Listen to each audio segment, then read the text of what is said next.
تاریخ میں گزرا ایک ایسا ظالم انسان جس کے ظلم و ستم نے حدیں پار کر دیں۔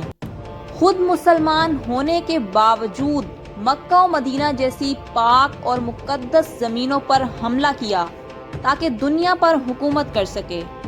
یہ شخصیت کون تھی اور اتنے ظلم و ستم کی وجہ آخر کیا تھی، اور اتنے ظلم ڈھانے کے بعد اللہ تعالیٰ نے انہیں کس بیماری میں مبتلا کیا اور ان کا کیا انجام ہوا؟ یہ سب جاننے کے لیے ویڈیو کو آخر تک ضرور دیکھیں، اور ویڈیو پسند آنے پر اسے لائک کریں، کمنٹ کریں اور دوسروں کے ساتھ شیئر بھی کریں۔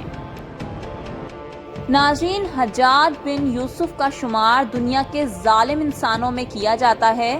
اس انسان نے اپنے دور میں نہ صرف ہزاروں لوگوں کو اپنا قیدی بنایا بلکہ لاکھوں لوگوں کو قتل بھی کروایا۔ یہ انسان اتنا ظالم تھا کہ مسلمان ہونے کے باوجود اس نے مسلمانوں کی مقدس جگہ کعبہ شریف پر حملہ کیا۔ اس حملے سے کعبے کی عمارت اور پورے شہر کو خاصا نقصان ہوا۔ حجاج بن یوسف 661 عیسوی میں عرب کے شہر طائف میں پیدا ہوا تھا۔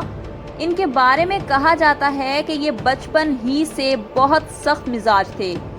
اس کی یہ خواہش تھی کہ وہ دوسروں پر حکمرانی کرے۔ اور ناظرین، حجاج بن یوسف کو اس دور کی مسلم سلطنت کے بادشاہ عبد الملک بن مروان کے یہاں بطور وزیر منتخب کیا گیا تھا۔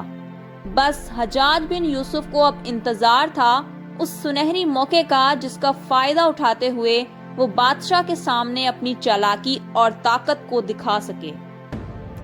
پھر ہوا کچھ یوں کہ بنو امیہ کی فوج بہت سست اور کاہل ہو گئی تھی، تو بادشاہ عبد الملک نے اپنے وزیر سے کہا کہ اب فوج کا کمانڈر بدلنا ہوگا اور کسی ایسے انسان کا انتخاب کیا جائے جو کہ بہت زیادہ سخت مزاج ہو اور ہماری فوج کی کارکردگی کو بہتر بنا سکے۔ بادشاہ کی یہ بات سنتے ہی وزیر کے ذہن میں اپنے نوکر کا خیال آیا اور اس نے بادشاہ کے سامنے حجاج بن یوسف کا نام تجویز کیا اور بادشاہ سے کہا کہ یہ بہت سخت مزاج قسم کا انسان ہے۔ پھر حجاج بن یوسف کو فوج کا کمانڈر بنا دیا گیا۔ حجاج بن یوسف نے کچھ ہی وقت میں پوری فوج کی سستی اور کاہلی کو دور کر دیا تھا۔ وہ فوج میں بھی ہر اس انسان کو قتل کروا دیا کرتا تھا جو اس کے سامنے بولنے کا سوچتا بھی تھا۔ حجاج بن یوسف کے کمانڈر بننے کے بعد فوج میں اتنی تبدیلیوں کو دیکھ کر بادشاہ حجاج بن یوسف سے بہت خوش ہوا اور اسے ترقی دیتے ہوئے حجاز کا گورنر بنا دیا۔ اور بس یہیں سے حجاج بن یوسف کے ظلم و ستم کی داستان شروع ہو گئی۔ ناظرین، اس دور میں مسلم سلطنت بنو امیہ کی حکمرانی دمشق میں ہوا کرتی تھی۔ حجاج بن یوسف حجاز کا گورنر تھا اور حجاز اس دور میں اس پورے علاقے کو کہا جاتا تھا جہاں آج مکہ و مکرمہ اور مدینہ جیسے مقدس شہر موجود ہیں۔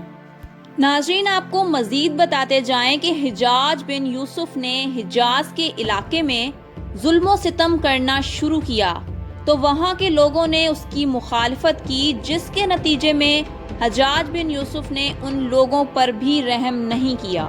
ظلم کے خلاف اٹھتی آوازوں کو دیکھ کر حجاج نے مکہ شہر پر بھی حملہ کر دیا۔ اس حملے میں مکہ و مکرمہ شہر کا ایک بڑا حصہ تباہ ہو گیا تھا اور ساتھ ہی ساتھ مکہ و مکرمہ کی عمارت کو بھی خاصا نقصان پہنچا تھا۔ اس حملے میں حجاج بن یوسف نے مکہ میں رہنے والے بہت سارے لوگوں کے ساتھ ساتھ عبداللہ بن زبیر کو بھی شہید کر دیا تھا، اور کچھ ہی دنوں بعد اس نے مدینہ جیسی پاک سرزمین پر بھی حملہ کر دیا تھا اور مدینہ شہر کے اندر بھی بہت سے لوگوں کو شہید کیا تھا۔ ناظرین محترم، 664 عیسوی میں جب حجاج بن یوسف کو عراق کا گورنر بنایا گیا تو وہاں بھی اس نے ظلم و ستم کی حد کر دی۔ عراق میں حجاج بن یوسف نے ایسی تباہی مچائی تھی کہ چند دنوں کے اندر ہی مرنے والوں کی تعداد ہزاروں میں پہنچ گئی تھی۔ ناظرین، 664 عیسوی سے لے کر 714 عیسوی تک حکمرانی کرنے کے بعد حجاج بن یوسف کی 53 سال کی عمر میں بہت دردناک موت واقع ہوئی۔